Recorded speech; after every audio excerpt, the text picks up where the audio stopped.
So let's start off our discussion on the cardiovascular system with a review of circulation in the human body. Now, we already know that there's two types of circulation that exist in here. Circulation that's connected in series and circulation that's connected in parallel. And I want to touch on both of them.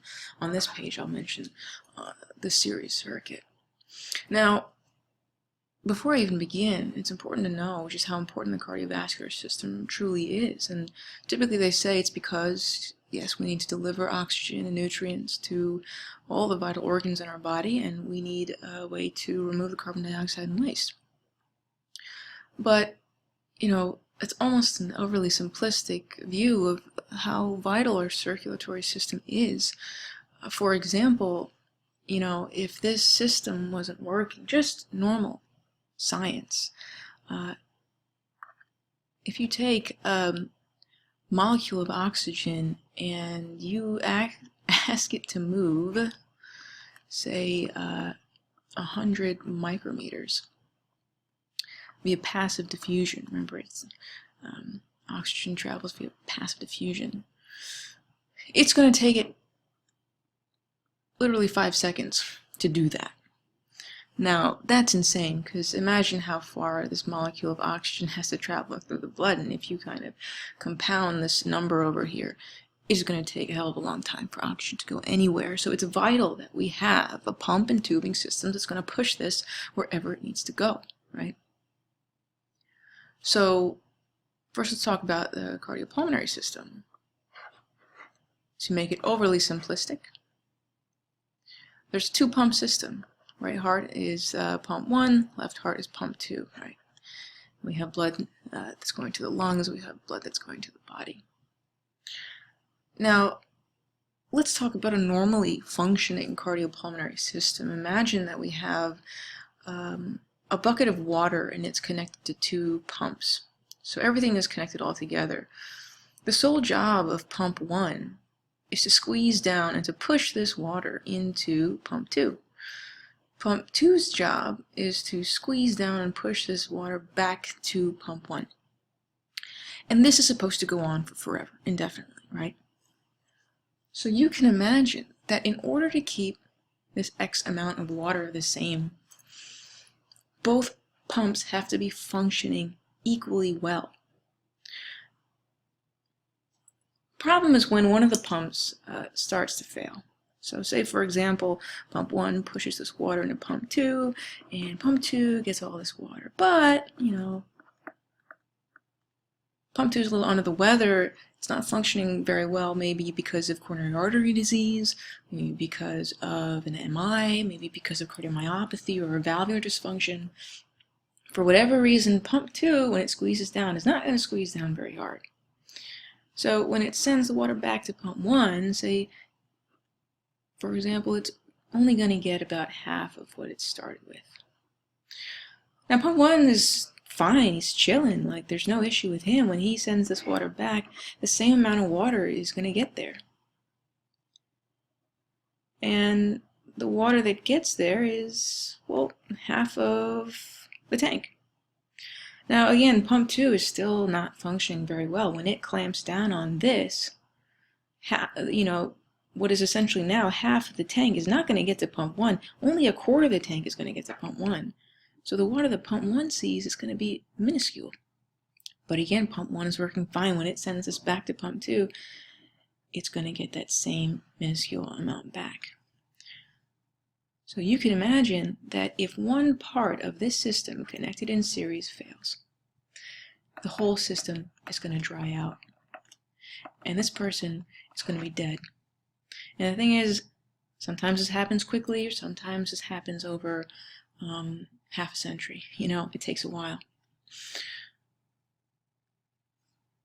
To put it all into perspective, I'm going to show you this picture that I drew beforehand because I didn't want to waste time drawing it for you. But this is from Rhodes Pathophysiology, and this is a textbook that I just adore. And it's showing you how the heart and the lungs are connected in series, and how blood that leaves the aorta to all our other organs. Mind you that I excluded the endocrine organs because they are both in the upper and lower extremities, so it would have been redundant. How this system is connected in parallel. So if one system connected in parallel fails, the whole system is not going to fail.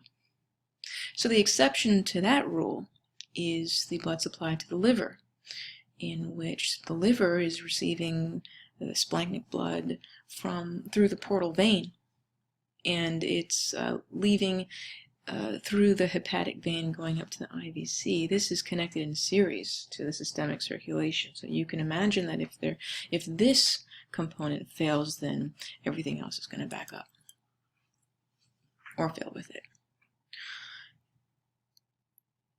So I starred the lungs and the liver because I consider the liver to be like the lungs of the lower extremity.